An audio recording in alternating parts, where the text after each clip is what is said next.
नमस्कार, आप देख रहे हैं सच आरडी न्यूज। पूर्व मुख्यमंत्री रघुवर दास ने हेमंत सरकार पर हमला बोलते हुए इसे अक्षम सरकार बताया है। भाजपा प्रदेश कार्यालय में पत्रकारों को संबोधित करते हुए रघुवर दास ने कहा कि इस सरकार में कानून का चीरहरण किया जा रहा है, क्योंकि यह सरकार अक्षम है, असहाय है, क्योंकि यह भ्रष्ट सरकार है। हेमंत सरकार को आदिवासी विरोधी बताते हुए उन्होंने कहा कि कांग्रेस और झारखंड मुक्त मोर्चा पेशा कानून को भटकाने के लिए सरना धर्म कोड के मुद्दे पर अलग अलग आंदोलन कर रही है। उन्होंने कहा कि हेमंत सरकार विदेशी धर्म के लोगों के डर से राज्य में पेशा कानून लागू नहीं कर रही है। उन्हें लगता है कि अगर ऐसा कानून लागू हुआ तो उनकी सरकार खतरे में पड़ जाएगी। यह सरकार अपनी सरकार बचाने के लिए गरीब आदिवासियों को उनके अधिकारों से वंचित कर रही है। देखिए इस पूरी रिपोर्ट में। आज का प्रेस वार्ता एक जो झारखंड का ज्वलंत मुद्दा है, उस ज्वलंत मुद्दे पर हमारा जनजाति समाज, आदिवासी समाज 2019 से ही, जब हमारे अबुआ राज में इस राज्य का मुख्यमंत्री एक आदिवासी हुआ, तो जो पेशा कानून है जो 1996 में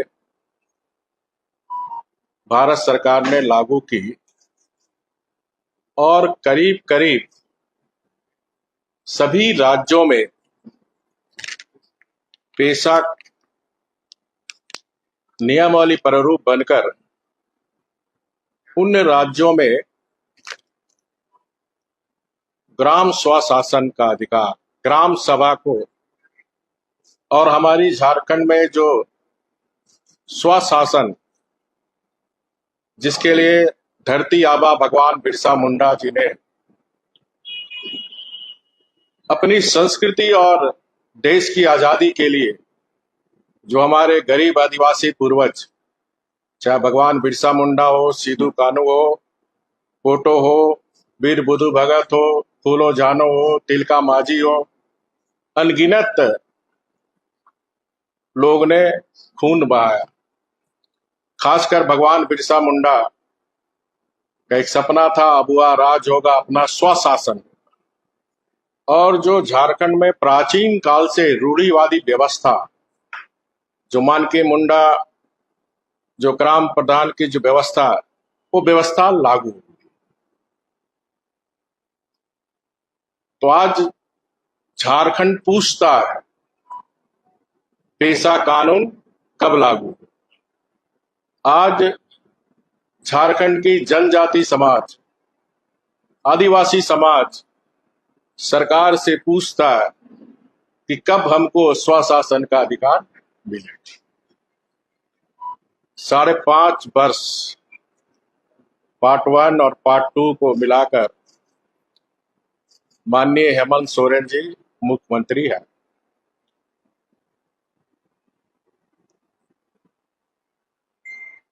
क्या पेशा कानून लागू होने से इस सरकार को खतरा है? क्या ये झारखंड की जनता जानना चाहती। क्या इसी मंशा के डर से आप पेशा कानून नहीं लगा रहे हैं कि अगर पेशा कानून लागू हो जाएगा तो हमारी सरकार गिर जाएगी, सरकार खतरे में पड़ जाएगी? ये झारखंड की 4 करोड़ जनता आज झारखंड सरकार से जानना चाहती है। जबकि हेमंत सरकार द्वारा पेशा नियमावली प्रारूप जुलाई 2023 में प्रकाशित कर पंचायती विभाग द्वारा आम लोगों एवं संस्थाओं से प्रारूप प्रतिक्रिया मांगी थी। साथ ही साथ 4 मार्च क्षेत्रीय कॉन्फ्रेंस भी हुआ था झारखंड में, जिसमें झारखंड सरकार के उद्योग सचिव जितेंद्र सिंह, अपर मुख्य सचिव पंचायती राज झारखंड सरकार राजीव अरुणेक्का जी, पंचायती सचिव भारत सरकार अतिरिक्त सचिव डॉक्टर CS कुमार, पंचायती राज भारत सरकार संयुक्त सचिव सुश्री ममता वर्मा जी, पंचायती राज भारत सरकार श्री विवेक भारद्वाज जी, अतिरिक्त आयुक्त पंचायती राज आंध्र प्रदेश श्री सुधाकर राव जी, छत्तीसगढ़ सरकार के उप निदेशक सुश्री स्टेला खालको जी, झारखंड के पारंपरिक लीडर श्री पंचानन सोरेन जी, सुश्री स्वप्रभा मोहंती जी, अतिरिक्त सचिव PRDW विभाग उड़ीसा सरकार, और PJ वासले उपायुक्त PRRD तेलंगाना सरकार। इन बैठक में भी प्रस्ताव पारित करके प्रारूप जो नियमावली थी पंचायती राज विभाग झारखंड सरकार को उसको सहमति दी थी। और इसके साथ ही साथ इस पेशा नियमावली प्रारूप को फिर विधि विभाग भेजा गया। विधि विभाग के महाधिवक्ता ने भी 20/3/2024 को विधि विभाग को सहमति देते हुए विधि विभाग को भेज दिया। विधि विभाग ने भी 22/3/2024 को पेशा नियमावली प्रारूप पर अपनी सहमति दी और कहा कि यह नियमावली माननीय सुप्रीम कोर्ट तथा हाई कोर्ट के न्यायिक आदेश के अनुरूप बनाया गया। साथ ही साथ पंचायती राज अधिनियम 2021 में हाई कोर्ट तथा सुप्रीम कोर्ट के द्वारा पेशा में संवैधानिक ठहराया गया। तो झारखंड की जनता ये जानना चाहती है, जब सारी प्रक्रिया पूर्ण हो चुकी है, सभी की सहमति मिल गई है, तो कौन सा ऐसा अदृश्य शक्ति है? क्या विदेशी धर्म मानने वाले के दबाव पर ये पेशा कानून झारखंड सरकार लागू नहीं कर रही है? क्या वो विदेशी धर्म के मानने वाले लोग जो हमारी प्राचीन काल से जो झारखंड की रूढ़िवादी व्यवस्था, उस व्यवस्था को स्वीकार करने नहीं चाहती है? उनको लगता है कि ये पंचायती राज व्यवस्था कानून बनने से विदेशी धर्म वाले लोग को कहीं न कहीं नुकसान होगा और हमारा सरना समाज, जनजाति समाज को इससे फायदा होगा, गांव समृद्ध होगा, गांव में विकास के द्वार खुलेंगे और हमारी जो सरना संस्कृति मजबूत हो। ये सरकार को स्पष्ट करना चाहिए। और ये जो विदेशी धर्म के मानने वाले लोग, ये लोग क्षेत्र में भी कंफ्यूजन कर रहे हैं, क्योंकि मैं कल पलामू लौटने के दरमियान लेतेहार जनजाति समाज से लोग से मिला। सबका मानना था कि पेशा कानून बनना चाहिए, लेकिन इस सरकार विदेशी धर्म के मानने वाले के दबाव में वोट बैंक और तुष्टीकरण की राजनीति के कारण अबुआ राज में, जहां एक आदिवासी मुख्यमंत्री, उनकी संस्कृति और उसके अधिकार पर इस सरकार के द्वारा हमला हो रही। आपको मैं और जानकारी दूं कि इसी विदेशी धर्म के मानने वाले लोग, जब 1996 में पेशा कानून लागू हुआ, तो इन लोग ने आदिवासी बुद्धिजीव मंच, विदेशी धर्म मानने वाले लोगों को गुमराह करने के लिए एक आदिवासी बुद्धिजीव मंच बनाया और इनके सदस्यों के द्वारा 2010 से 2017 तक इस जो 1996 में जो भुरिया कमेटी के अनुशंसा पर जो पेशा कानून को चुनौती दी थी, धारा 0 के आलोक में झारखंड में 5वीं अनुसूची के बजाय 6ठी अनुसूची धारा लागू होनी चाहिए। ये जो विदेशी धर्म के मानने वाले लोग हैं, ये नहीं चाहता 5वीं अनुसूची के तहत जो हमारा शेड्यूल 13 जिला 112 प्रखंड है, उस पे स्वशासन या जो रूढ़िवादी परंपरा वो लागू ना हो, 6ठी अनुसूची हो। लेकिन सुप्रीम कोर्ट ने फैसला दिया झारखंड में 5वीं अनुसूची में ही प्रावधान लागू करने का प्रावधान, जजमेंट सुप्रीम कोर्ट का 2017।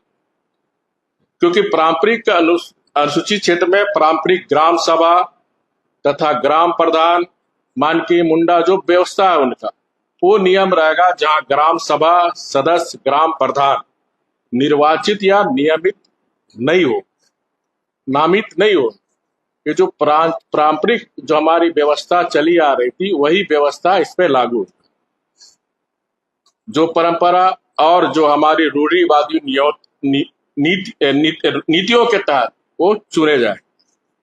6वीं अनुसूची में जबकि स्वायत्ता जिला परिषद ऑटोनमस आपका डिस्ट्रिक्ट काउंसिल तथा रीजनल काउंसिल का प्रावधान, 6ठी अनुसूची में ऑटोनमस डिस्ट्रिक्ट काउंसिल तथा रीजनल काउंसिल का प्रावधान, जिसमें सभी सदस्य निर्वाचन तथा नामांकन की प्रक्रिया से चुने। स्पष्ट समझ गए?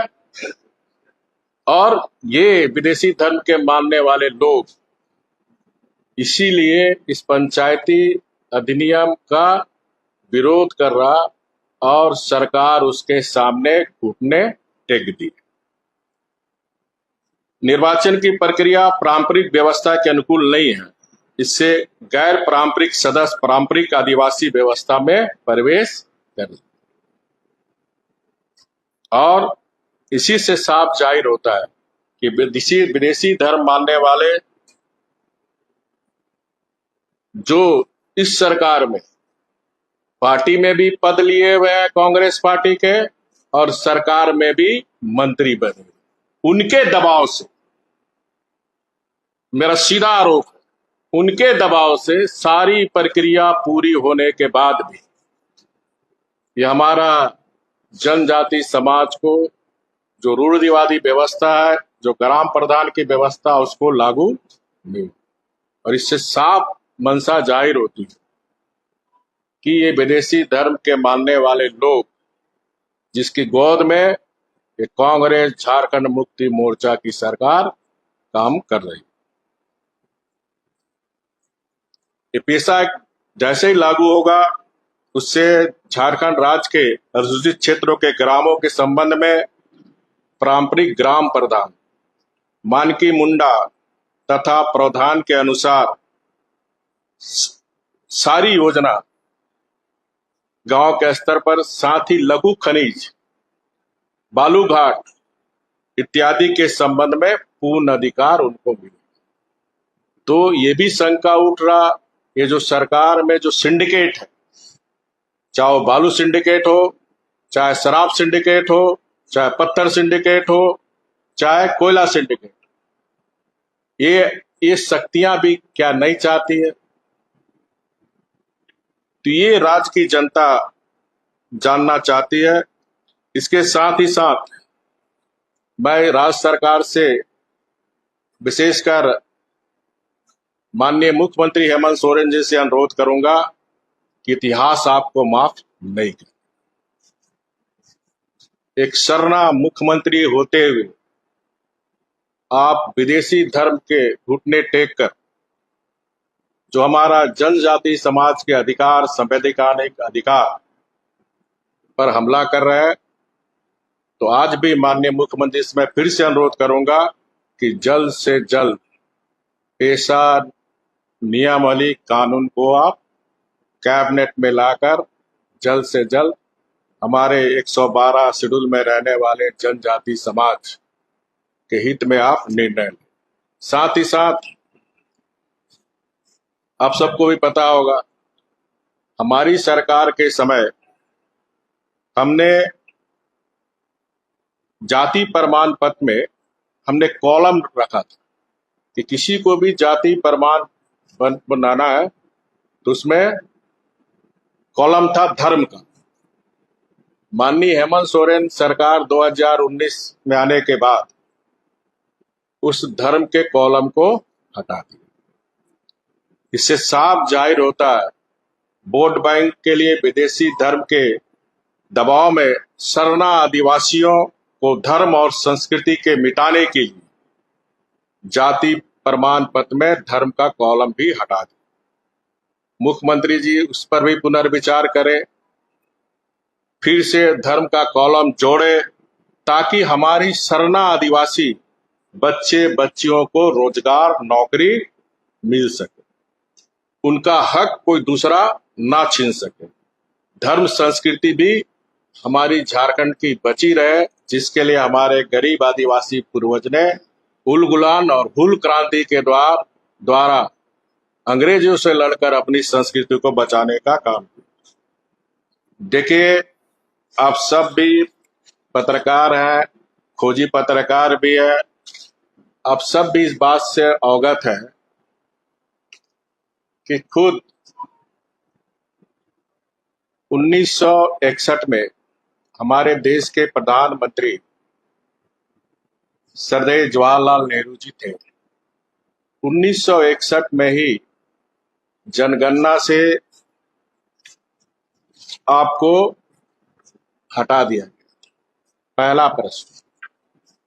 दूसरा प्रश्न, क्योंकि 1800 जब देश गुलाम था तो 1871 से लेकर 1991 तक जनगणना आदिवासी के लिए अलग धर्म का कोड था। 1961 की जनगणना में माननीय नेहरू जी ने की टीम ने सरकार ने इसके हटा दिया। 2011 यूपीए की सरकार थी, जहां कांग्रेस झारखंड मुक्ति मोर्चा यूपीए की सरकार थी। उस समय हमारे सुदर्शन भगत जी एमपी थे। इन्होंने लोकसभा में प्रश्न पूछा और पत्र भी लिखा। इनके पत्र का जवाब में माननीय प्रधानमंत्री जी ने भी कहा कि हमको पत्र प्राप्त हो गया। इनके पत्र के आलोक में गृह विभाग, जो भारत का महारजिस्टर कार्यालय, उसका भी पत्र हमारे माननीय सुदर्शन भगत जी को जवाब दिया। साथ ही साथ जो बी चंद्रदेव राव थे, केंद्रीय मंत्री जनजाति कार्य पंचायती राज, उनका भी जवाब है ये। अब उस जवाब में क्या है? उस जवाब में इस सबको समझने की जरूरत है, बहुत वाइटल इशू है। कोर्ट का आवंटन किसी धर्म को विशेष लाभ या सुविधा देने के उद्देश्य से नहीं, बल्कि केवल जनगणना की प्रक्रिया को सुविधाजनक बनाने हेतु किया जाए। इस जनगणना से किसी को लाभ, विशेष लाभ नहीं होने वाला। जनगणना कार्यक्रम में मात्र 6 प्रमुख धर्मों के लिए कोड निर्धारित की गई। बाकी अन्य धर्म जो है, वैष्णव और अलग अलग जो धर्म है, पंथ है, उसके लिए अन्य कॉलम रहता है। उस कॉलम में आप सरना मानते हैं तो सरना लिखे। तो 2011 के जनगणना में भी जो सरना मानने वाले लोग सरना लिखे। अन्य धर्म और मत एक ऐसा वर्ग है जिसमें जनगणना के दौरान उत्तरदाताओं द्वारा बताए गए विभिन्न आदिवासी धर्मों, विश्वास और विचारों को वर्गीकृत किया जाता है। 2001 की जनगणना के अनुसार सरना धर्म को मानने वाले आदिवासी इस क्षेत्र के अंतर्गत बड़ी संख्या में थे। सरना धर्म को मानने वाली उप जनजाति मुख्य रूप से उड़ीसा, झारखंड, पश्चिम बंगाल, उसके बाद बिहार में पाई जाती है। मध्य प्रदेश और छत्तीसगढ़ में इस धर्म को मानने वालों की संख्या नगण्य। 2001 की जनगणना में 100 से अधिक आदिवासी धर्म दर्ज किए गए थे। प्रमुख आदिवासी धर्मों में सरना, सनमाही मणिपुर में, डोली पोलो अरुणाचल प्रदेश में, संथाल, मुंडा, उरांव, भोड़, भील आदि शामिल। देखिए, अब प्रश्न एक होता, सरना तो पूरे देश में नहीं मनाया जा रहा। यही गृह मंत्रालय ने जवाब दिया, अलग अलग प्रदेश में उनका अलग धर्म है। इसके अतिरिक्त आदिवासी और जनजाति धर्म की अलग अलग श्रेणियों में बनाई गई। झारखंड राज्य के लिए कुल 50 धर्म है, जिसमें सरना भी शामिल है। झारखंड में 50 सरना जनजाति का धर्म है, जिसमें सरना भी शामिल है। वो अन्य धर्म और मत की श्रेणी में रखा गया है, जो अन्य में मैं पूर्व में कहा था। इसमें से 20 धर्मों को उनके संबंधित जनजातियों के नाम पर पहचाना जाता है। हर एक धर्म के लिए अलग कोड या कॉलम बनाना व्यवहारिक रूप से संभव नहीं है। ये भारत सरकार के गृह मंत्रालय के महारजिस्ट्रार डॉक्टर मनमोहन सिंह की सरकार के नरसिंह राव की सरकार ने हमारे उस समय के तत्कालीन हमारे सुदर्शन भगत जी को ये पत्र के द्वारा जवाब दिया गया। ठीक है।